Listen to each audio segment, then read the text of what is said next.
आज एनबीसी भारत पर बात होगी उन युवाओं की जो बेरोजगारी की त्रासदी झेल रहे हैं, जिन्हें वोटिंग पीरियड में देश का भविष्य बता दिया जाता है और उनके वोट से देश के सत्ता पर काबिज हो लिया जाता है। आज आवाज बुलंद कीजिए उन भर्तियों पर जहां बेरोजगारों को पेपर लीक मुक्त परीक्षा की गारंटी चाहिए और उस गारंटी के लिए आज आप अपनी निर्भीक आवाज बुलंद कीजिए। उससे पहले इस तुलना को समझिए, तुलना नेताओं की किसी पार्टी में भर्ती और बेरोजगारों की सरकारी नौकरी की भर्ती, क्योंकि सियासी भर्ती में नेता को कोई इम्तिहान नहीं देना होता, सिर्फ अपना दल विचारधारा बदलना पड़ता है।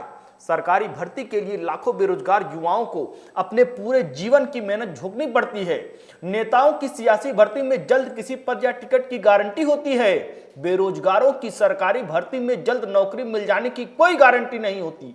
नेता पार्टी दफ्तर में शान से जाकर दूसरे दल में अपनी भर्ती की रसीद कटाते हैं और मीडिया कैमरों की फ्लैशलाइट में मुस्कुराते हुए भर्ती हो जाते हैं, लेकिन बेरोजगार उधार का पैसा लेकर ट्रेन में भेड़ बकरियों की तरह ठूस कर भर्ती का इम्तिहान देने के लिए किसी दूसरे शहर के सेंटर में जाते हैं। नेताओं को दूसरे दल में भर्ती के बाद औसत 1 साल के भीतर कोई पद, टिकट, जिम्मेदारी मिल जाती है।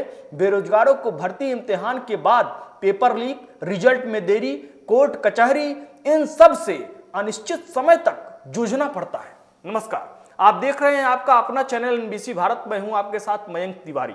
भर्ती 2.5 अक्षर का शब्द है, वो भर्ती जहां नेताओं के लिए गारंटी होती है अपने विचार और दल बदल लेने के बाद किसी और दल गठबंधन के साथ भर्ती हासिल करके प्रतिष्ठा, टिकट, कुर्सी, सत्ता और रसूख पा जाने की, जहां नहीं होता कोई विवाद, चट भर्ती, पट नियुक्ति वाला फॉर्मूला काश देश के बेरोजगारों को सरकारी भर्ती में भी मिल पाता। आप कहेंगे क्यों, तो कुछ उदाहरण से समझ लीजिए।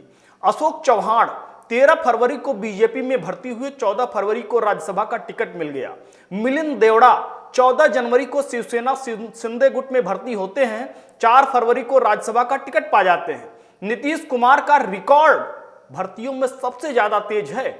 28 जनवरी को एनडीए गठबंधन में शामिल होते हैं, 28 जनवरी को फिर से मुख्यमंत्री पद हासिल कर लेते हैं। लेकिन देश के बेरोजगार जब किसी सरकारी भर्ती के लिए इम्तिहान देने के लिए निकलते हैं तो इनके लिए बस यही खबरें बनकर रह जाती हैं कि ट्रेन में ठूस कर गए भर्ती इम्तिहान देने लाखों नौजवान। ऐसा इम्तिहान जहां भर्ती परीक्षा होने से पहले ही ट्रेन में बैठकर जाना अग्नि परीक्षा बन जाता है। उत्तर प्रदेश के तमाम हिस्सों में शनिवार रविवार को ऐसी ही स्थिति दिखी। स्टेशन खचाखच भरे हुए, ट्रेन ठसाठस ठुसी हुई, उन बेरोजगारियों की उम्मीदों के साथ जिन्हें देश का भविष्य बताकर ही तो वोट दिया जाता है।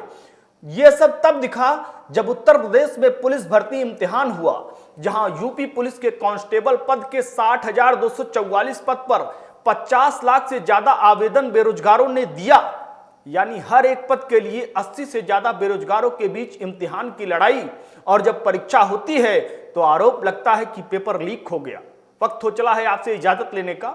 उम्मीद है हमारी रिपोर्ट आपको पसंद आई होगी। आपसे भी उम्मीद है आप ये वीडियो लाइक करेंगे, शेयर करेंगे और कमेंट सेक्शन में जाकर बेबाकी से पूछेंगे कि आखिर हर बार उन्हें ही क्यों छला जाता है जिन्हें वोट लेने के समय देश का भविष्य बताया जाता है। आखिर जो तेजी नेताओं को दूसरे दल में भर्ती के बाद पद पाने में दिखती है, वो बेरोजगारों को सरकारी नौकरी की भर्ती में क्यों नहीं दिख पाती। नमस्कार।